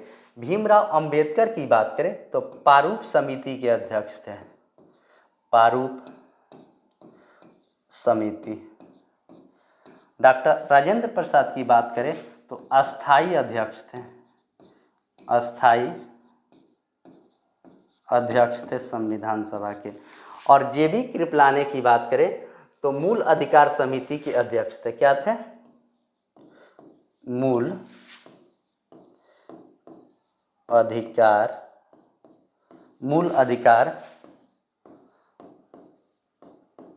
समिति के अध्यक्ष थे। क्या थे? मूल अधिकार समिति के अध्यक्ष थे। तब भीमराव अंबेडकर प्रारूप समिति के थे, डॉक्टर राजेंद्र प्रसाद थे अस्थाई समिति के अध्यक्ष, और सरदार पटेल तो आपको क्वेश्चन ही पूछा गया, और जेबी कृपलानी मूल अधिकार समिति के अध्यक्ष थे। तो यह चारों को आप अच्छे से याद कर लीजिएगा। आइए आगे देखते हैं। सामुदायिक विकास कार्यक्रम की शुरुआत किस पंचवर्षीय योजना के दौरान हुआ था? सामुदायिक विकास जो पूछा गया है, कार्यक्रम के शुरुआत जो हुआ था किस पंचवर्षीय योजना के तहत हुआ था, यह बात आपसे पूछा गया है। तो आइए देखते हैं। प्रथम पंचवर्षीय योजना, द्वितीय पंचवर्षीय योजना, तृतीय पंचवर्षीय योजना, और ऑप्शन डी की बात करें तो चतुर्थ पंचवर्षीय योजना। तो आइए देखते हैं क्या होता है। प्रथम, इसका आंसर हो जाएगा प्रथम पंचवर्षीय योजना। दूसरा की बात करें तो पीसी महालनोबिस, महालनोबिस, नोबिस पर है, पीसी महालनोबिस पर आधारित है। तीसरा की बात करें तो कृषि और गेहूं पर आधारित है। तीसरा की बात करें तो कृषि और गेहूं। चौथा की बात करें तो गडगिल फार्मूला, गडगिल फार्मूला। प्रथम जो हुआ था 1951 से लेकर 56, दूसरा हुआ था 1956 से लेकर 61, तीसरा हुआ था 1961 से लेकर 1966, तीसरा हुआ था 1961 से लेकर 66। तो आंसर क्या हो जाएगा? Option A. आइए, भारत में वन संरक्षण अधिनियम को किस वर्ष पारित किया गया था? क्वेश्चन क्या पूछा कि भारत में वन संरक्षण अधिनियम जो है यह किस वर्ष पारित किया गया था, यह बात आपसे पूछा गया है। तो ऑप्शन डी इसका करेक्ट आंसर है, इनमें से कोई नहीं। 72 जो है ना 1972, यह है भारतीय वन जीव संरक्षण, भारतीय वन जीव संरक्षण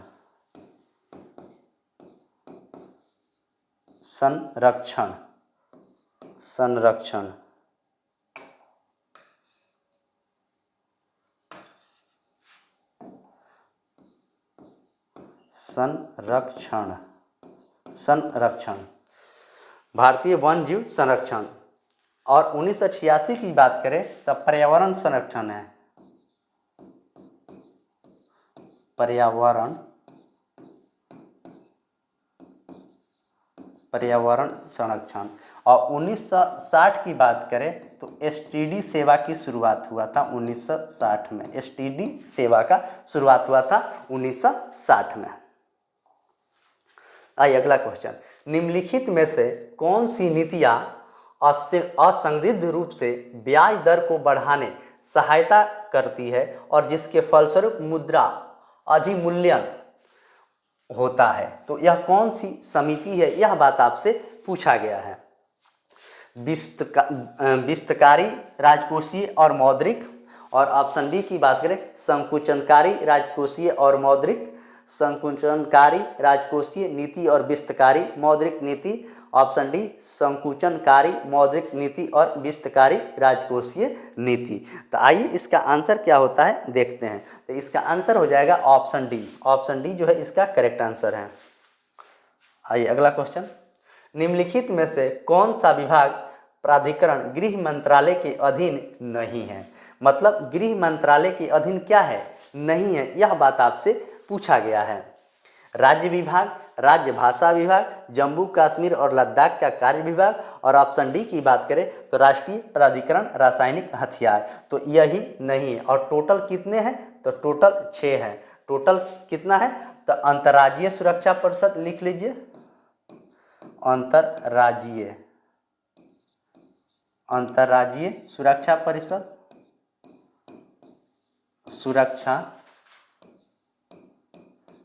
परिषद, अंतर्राज्यीय सुरक्षा परिषद,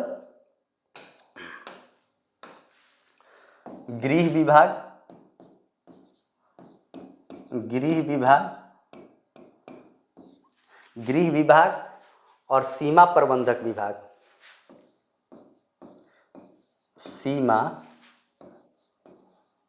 प्रबंधक विभाग। तो टोटल कितना हो गया? टोटल 6 हो गया। राज्य विभाग, राज्य भाषा विभाग, जम्मू कश्मीर और लद्दाख का विभाग, अंतर्राज्यीय सुरक्षा परिषद विभाग, गृह विभाग और सीमा प्रबंधक विभाग। सीमा प्रबंधक विभाग, तो निम्नलिखित में से कौन सा विभाग प्राधिकरण यानी गृह मंत्रालय के अधीन नहीं आता है? तो यह नहीं आता है, यह टोटल आता है। इसको आप लोग याद कर लीजिएगा। आइए अगला क्वेश्चन, लाफर वक्र का संबंध किससे है?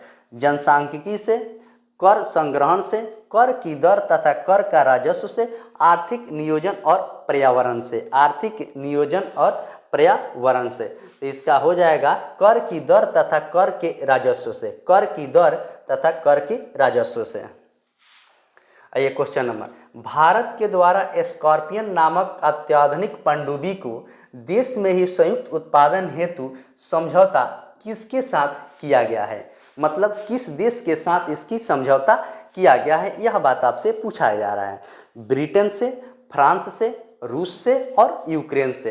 तो यह जो समझौता हुआ है ना, यह आपको फ्रांस से हुआ है। फ्रांस से, और फ्रांस से भाईचारा बंधुत्व भी भारतीय संविधान में लिया गया है। ब्रिटेन से एकल नागरिकता लिया गया है। रूस से मौलिक कर्तव्य लिया गया है। यूक्रेन से कुछ नहीं लिया गया भारतीय संविधान में। आइए क्वेश्चन नंबर 57, धान एवं जूट किस जलवायु की फसलें हैं? धान एवं जूट जो है यह किस जलवायु की फसल है? शीतोष्ण जलवायु, शीत जलवायु, शुष्क जलवायु और उष्णकटिबंधीय आर्द्र जलवायु। उष्णकटिबंधीय आर्द्र जलवायु, तो इसका आंसर क्या हो जाएगा? उष्णकटिबंधीय आर्द्र जलवायु। उष्णकटिबंधीय आर्द्र जलवायु, ऑप्शन डी इसका करेक्ट आंसर हो जाएगा। आइए, लोन फॉक्स यानी कि डांसिंग माई ऑटोबायोग्राफ पुस्तक के लेखक कौन हैं? पूछा गया कि लॉन फॉक्स डांसिंग माई ऑटोबायोग्राफ पुस्तक के लेखक कौन है? रस्किन बॉन्ड है, अरुंधति राय है, शोभा डे है और बीएस नैपाल है। तो इसका आंसर की बात करें तो रस्किन बॉन्ड है। क्या है? रस्किन बॉन्ड है। शोभा डे की बात करें तो स्पीड पोस्ट के लेखक शोभा डे। बीएस नेपाल की बात करें तो magic seeds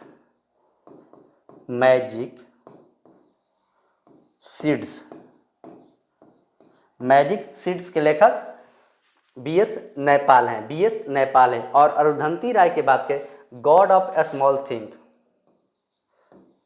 God of A small things. God of A small things के लेखक कौन है? God of A small things के लेखक हैं अरुंधति राय। स्पीड पोस्ट के लेखक हैं शोभा डे। और बीएस नेपाल जो है मैजिक सीड्स के लेखक हैं। आपसे क्वेश्चन पूछा गया है कि लॉन फॉक्स डांसिंग माई ऑटोबायोग्राफ के लेखक कौन है? तो रस्किन बॉन्ड है। आइए क्वेश्चन नंबर 60। क्वेश्चन नंबर 60 कह रहा है कि गोल्डन त्रिभुज एक विशिष्ट क्षेत्र है जो मादक द्रव्यों की तस्करी के लिए विश्व विख्यात है। निम्नलिखित में से कौन सा देश इस समूह से जुड़ा हुआ है? पूछ रहा है कि कौन सा देश जो है इस समूह से जुड़ा हुआ है। किससे? गोल्डन त्रिभुज विशिष्ट क्षेत्र। थाईलैंड है, म्यांमार है, लाओस है और ऑप्शन डी की बात करें तो तीनों है। तो इसका आंसर क्या हो जाएगा? ऑप्शन डी हो जाएगा, यानी कि तीनों इससे जुड़ा है। क्या है? तीनों इससे जुड़ा है। आइए इसको देखते हैं। सूची 1 को सूची 2 से मिलाना है। सूची 1 को सूची 2 से मिलाइए। Lufthansa Spain, Iberia Germany, Garuda Indonesia, JAT Yugoslavia. तो आइए इसको मिलाते हैं। लुप्त हंसा की बात करें ना तो यह आपको हो जाएगा जर्मनी। लुप्त हंसा जो है यह जर्मनी से है। तो आइए ए का हो जाएगा आपको दू, बी सी और डी। ए का हो जाएगा दू। स्पेन जो है ना यह आपको है बी का, एक का दू हो जाएगा, बी का एक। हाँ, इब्रिया जो है यह स्पेन का है। इब्रिया क्या है? स्पेन का है। इब्रिया का है, स्पेन का है। तो ए का दू हमको एक ही ऑप्शन में दिख रहा है। ए का 2 हमको एक ही ऑप्शन में दिख रहा है, सी नहीं होगा, डी नहीं होगा, ए नहीं होगा, तो यह आंसर आपको हो जाएगा। सी की बात करें, गरुड़ जो है ना, गरुड़ का संबंध इंडोनेशिया से है, तो सी का 3 हो जाएगा। और डी की बात करें तो डी का 4 हो जाएगा। जाट जो है यूगोस्लाविया है, तो डी का 4। तो इस तरह आंसर क्या हो जाएगा, ए का 2, बी का 1, सी का 3, डी का 4। ऑप्शन बी जो है इसका करेक्ट आंसर है। क्या है, बी करेक्ट आंसर है। आइए, हाल ही में भारत के 51वें मुख्य न्यायाधीश किसे नियुक्त किया गया था, तो 51वें आपको डॉक्टर संजीव खन्ना सही है, लेकिन अभी वर्तमान में 53वां हो गया है। 53वां आप याद कर लीजिएगा, सूर्यकांत। इनको 24 नवंबर 2025 को नियुक्त किया गया है मुख्य न्यायाधीश। क्या किया गया है, मुख्य न्यायाधीश इनको नियुक्त किया गया है। अब आइए विचार करते हैं। क्वेश्चन नंबर 62 क्या कह रहा है, देखते हैं। क्वेश्चन नंबर 62 कह रहा है 50वें G7 शिखर सम्मेलन अपुलिया इटली में संपन्न हुआ। इटली में क्या हुआ, संपन्न हुआ। दूसरा कह रहा है G7 के सदस्य के रूप में भारत ही एक सदस्य देश है। और तीसरा कह रहा है G7 का प्रथम शिखर सम्मेलन 1975 में कहाँ पर आयोजित किया गया था। तो यह कहाँ पर आयोजित किया गया था, सत्य कथन का चयन करना है। तो 1 और 3 जो है ना इसमें सही है, 1 और 3, यानी कि ऑप्शन बी इसका करेक्ट आंसर है। करंट अफेयर से देख लीजिएगा। हाल ही में खबरों में रहा नगन शास्त्र वन क्या है। नगन शास्त्र वन क्या है, यह बात पूछा गया है। तो पृथ्वी का अवलोकन, मानव पोर्टेबल आत्मघाती ड्रोन, परमाणु बैलिस्टिक पनडुब्बी, और ऑप्शन डी इनमें से कोई नहीं। तो इसका हो जाएगा मानव पोर्टेबल आत्मघाती ड्रोन, मानव पोर्टेबल आत्मघाती ड्रोन। अगला है IQ एयर की वर्ल्ड एयर क्वालिटी रिपोर्ट 2024 के अनुसार कौन सा भारतीय शहर दुनिया का सबसे वायु प्रदूषित शहर है। दुनिया का सबसे वायु प्रदूषित शहर है, यह बात आपसे पूछा गया है क्वेश्चन नंबर 64 में। तो यह जो है ना आपको बर्निहाट है। अगला, माउंट एवरेस्ट पर विजय पाने वाली सबसे उम्र दराज भारतीय महिला कौन, मतलब सबसे बूढ़ा व्यक्ति कौन है महिला में, यह बात पूछा गया। ज्योति रात्रे, सोनी कुमारी, आशा लाता सिन्हा, अनुमा चौधरी। तो इसका आंसर की बात करें तो ज्योति रात्रे इसका आंसर हो जाएगा, ज्योति रात्रे, ऑप्शन ए। अगला ये रक्षा अनुसंधान और विकास संगठन यानी DRDO की स्थापना हुआ था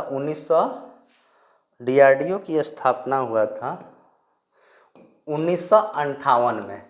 याद कर लीजिएगा, क्वेश्चन पूछता है DRDO की स्थापना कब हुआ था, 1958 में। APJ अब्दुल कलाम के द्वारा कराया गया था। APJ अब्दुल कलाम, जिसे मिसाइल मैन भी कहा जाता है। अध्यक्ष किसे बनाया गया था 2024 में, तो समीर कामत को बनाया गया था। वर्तमान में आप लोग देख लीजिएगा थोड़ा सा, वर्तमान में कौन इसका अध्यक्ष है, 2024 का पूछा गया, ऑप्शन ए।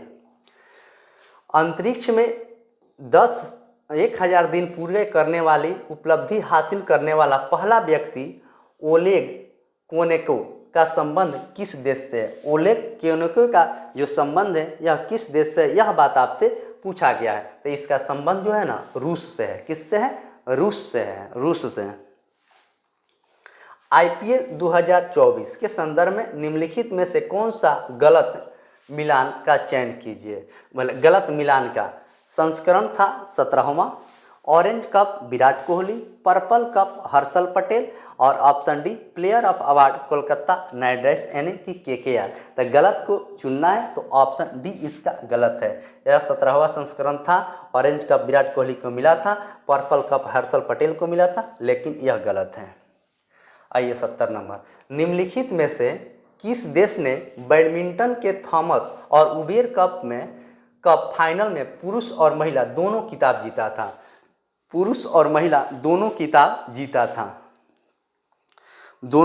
जीता था। यह बात पूछा गया है। तो दोनों खिताब जो जीता था ना, यह आपको चीन जीता था, चीन। हाल ही में जारी विश्व साइबर अपराध सूचकांक में भारत का स्थान क्या है? हाल ही में जारी विश्व साइबर अपराध सूचकांक में भारत का स्थान क्या है? 10, 20, 30 और 40। तो भारत का स्थान है 10। क्या है? भारत का स्थान है 10। हाल ही में इसरो ने किस वर्ष तक मालवा मुक्त अंतरिक्ष हासिल करने का निर्णय लिया है? मालवा मुक्त अंतरिक्ष हासिल करने का निर्णय लिया है। कौन लिया है? यह बात पूछा गया है।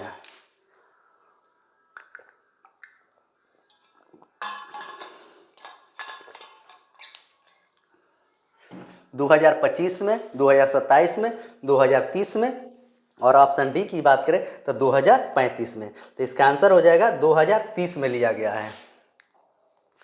प्रधानमंत्री नरेंद्र मोदी को किस देश ने अपने सर्वोच्च सम्मान मित्र भूषण को सम्मानित किया है? मित्र भूषण को सम्मानित किया है, यह बात आपसे पूछा है। तो वह कौन सा देश है? तो श्रीलंका, थाईलैंड, जापान और म्यांमार। श्रीलंका, थाईलैंड, जापान और म्यांमार। तो इसका आंसर हो जाएगा श्रीलंका। कौन किया है? श्रीलंका किया है। म्यांमार का मुद्रा क्या है? क्यात है। जापान का मुद्रा एन और थाईलैंड के मुद्रा बहत। अगला क्वेश्चन, हाल ही में कौन सा देश अंतर्राष्ट्रीय सौर गठबंधन का 104वां पूर्ण सदस्य देश बन गया है? 104वां मतलब 104 पूर्ण सदस्य बन गया है, यह बात आपसे पूछा गया है। आर्मेनिया, स्पेन, नाइजीरिया और प्रागवे। तो कौन सा देश है, यह बात पूछा गया। तो यह आपको आर्मेनिया है। Armenia, option A. Question number 74, हाल ही में भारतीय सेना में अधिकारियों के प्रशिक्षण के लिए कौन से ऑनलाइन डिजिटल प्लेटफॉर्म का शुभारंभ किया गया है? कौन से ऑनलाइन डिजिटल प्लेटफॉर्म को शुभारंभ किया गया है, यह बात आपसे पूछा गया है। हाल ही में अर्जुन, करण, द्रोणाचार्य और एकलव्य। तो इसका आंसर की बात किया जाए तो इसका आंसर हो जाएगा एकलव्य। एकलव्य याद कर लीजिएगा। हाल ही में भारतीय सेना के अधिकारियों के प्रशिक्षण के लिए ऑनलाइन डिजिटल प्लेटफॉर्म शुभारंभ किया गया है, एकलव्य। आ जाइए आज के लास्ट क्वेश्चन यानी कि 75 नंबर क्वेश्चन। इसमें 75 क्वेश्चन ही था।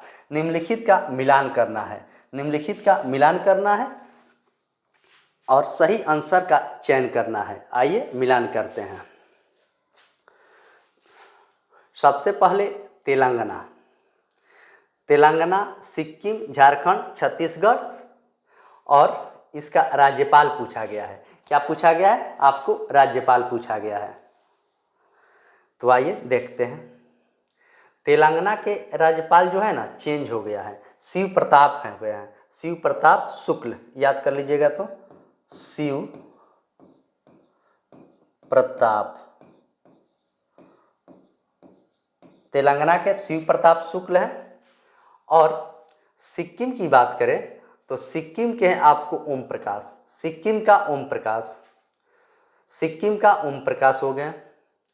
झारखंड की बात करें तो झारखंड के हो जाएगा रेमन डेका।